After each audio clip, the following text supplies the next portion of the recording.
ताजा खबर लाइव में आपका स्वागत है। मैं हूं रवि यादव। आज मित्रों बात करेंगे हाल ही में प्रदेश में शराब घोटाले का तेजी से जिक्र है।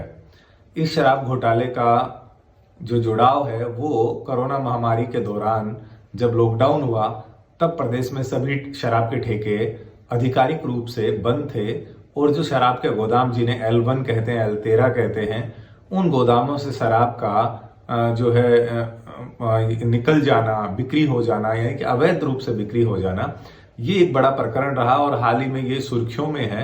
और चाहे भाजपा सरकार की बात करें, उनके नेता भी जो है दबे सुर से इस आवाज को उठा रहे हैं कि चंद जो लोग हैं वो इस शराब घोटाले में शामिल हैं। विपक्ष भी पूरे जोर शोर से इस आवाज को उठा रहा है।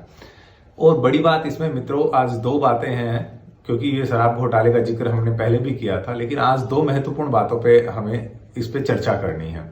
वो दो बातें क्या है मित्रों कि पहली बात कि इस शराब घोटाले का जब पूरा हल्ला पूरे प्रदेश में हुआ तब मुख्यमंत्री मनोहर लाल ने ये कहा था कि इसके लिए हमने एक एसआईटी का गठन किया है और वो 15 दिन में अपनी रिपोर्ट देगी और दोषियों के खिलाफ कार्रवाई होगी। मित्रों इस एसआईटी में जो इंचार्ज बनाए गए थे वो वरिष्ठ आईएएस अधिकारी टीसी गुप्ता को बनाया गया था और इनके साथ एक जांच अधिकारी के रूप में यानी कि पुलिस जो है इनके साथ लगाए गए थे अधिकारी, वो थे सुभाष यादव। बहुत ही बेहद कम समय, हम कह सकते हैं महज जो है 20 से 25 दिन उनके सेवानिवृत्त में सुभाष यादव के थे, तब भी सरकार ने जानबूझ के उनका नाम इस एसआईटी में डाला। वो हाल ही में 31 मई को जो है सेवानिवृत्त हो चुके हैं। इस एसआईटी को गठन हुए भी महीने भर से ऊपर का समय हो चुका है। हाल ही में समाचार पत्रों में ये बयान जो है टीसी गुप्ता के पढ़ने को मिल रहे हैं कि तो जो एसआईटी हैं उनको आबकारी विभाग किसी तरह के दस्तावेज मांगने पर उपलब्ध नहीं करवा रहा, इसलिए इसका कार्यकाल बढ़ाया जाए। हमें जो है अभी जांच करने में और समय चाहिए। एसआईटी का गठन तो कर दिया, क्या वास्तव में सरकार जांच करवाना भी चाहती है? ये इसलिए सवाल उठता है और बेहद जरूरी और गंभीर सवाल इसलिए उठता है कि सरकार आपकी है, एसआईटी आपकी है, आबकारी विभाग आपके अधीन है।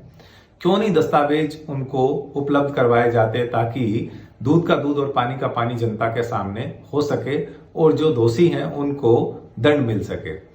क्योंकि ये एसआईटी का गठन उस कमजोर कड़ी के तहत किया गया है जिसमें मुझे लगता है कि वो पैरों से खड़ी होने में सक्षम नहीं है। ये दो कमियां जो है इस एसआईटी की, मैं बड़ी कमियां आपको बता दूं, वैसे तो बारीकियां बहुत हैं इसमें। एक तो इस एसआईटी को कहीं भी छापेमारी का जो है अधिकार नहीं है, कहीं किसी की धरपकड़ का, गिरफ्तार करने का अधिकार नहीं है, कहीं किसी का रिकॉर्ड जब्त करने का अधिकार नहीं है। यानी कि सिर्फ ये कागजी पहलवान है, इनको किसी तरह का अपना दमखम दिखाने का आदेश नहीं है। प्रदेश में लॉकडाउन के दौरान दोस्तों 1 करोड़ बोतल्स जो हैं वो उसके लगभग की बोतलों का अवैध रूप से जो है बिक्री कर दी गई और इसमें बड़ा एक्साइज का जो है घोटाला प्रदेश के सरकारी राजस्व को, सरकारी खजाने को हुआ है। क्योंकि ये अगर आधिकारिक रूप से बिकती तो ये ठेकों पे जाती, उसका टैक्स भरना पड़ता और आम जन जो है लीगली रूप से शराब को खरीदते। लेकिन ये कुछ चंद लोग जो हैं, जो राजनीतिक घरानों के इधर उधर, चाहे सरकारें किसी की हो, जो इर्द उर्द मधुमक्खी की तरह मंडराते हैं। आप सब समझते हैं कि वो कौन लोग हैं और किन के पास ये सब चीजें आजकल पूरे प्रदेश में चल रही है। काफी हल्ला इस बात का है। लेकिन ईमानदार मुखिया ये क्यों भूल गए कि उनकी छवि इस पूरे प्रकरण में धूमिल हो रही है? सच सामने लाने के लिए देरी की जा रही है और ये सच कब सामने आएगा? क्योंकि प्रदेश की 2.5 करोड़ जनता मुख्यमंत्री जी इंतजार कर रही है। इस एसआईटी को क्यों नहीं राइट दिए जाते? क्यों नहीं रिपोर्ट जल्दी से मंगवाई जाती? और जिन लोगों ने घोटाला किया है उनके नाम सबके सामने उजागर क्यों नहीं किए जा रहे? तो ये महत्वपूर्ण बातें हैं कि सरकार की कथनी और करनी में कितना फर्क है। शराब घोटाले में जो करोड़ों रुपए का रेवेन्यू सरकार को आना था वो कहीं निजी जेब में चला गया है और सरकार के जो विकास के पथ में, आर्थिक व्यवस्था में जो दिक्कतें आ रही हैं उसमें एक अड़चन तो है ही, लेकिन एक बड़ा प्रश्न चिन्ह भी ये पूरा प्रकरण छोड़ता है।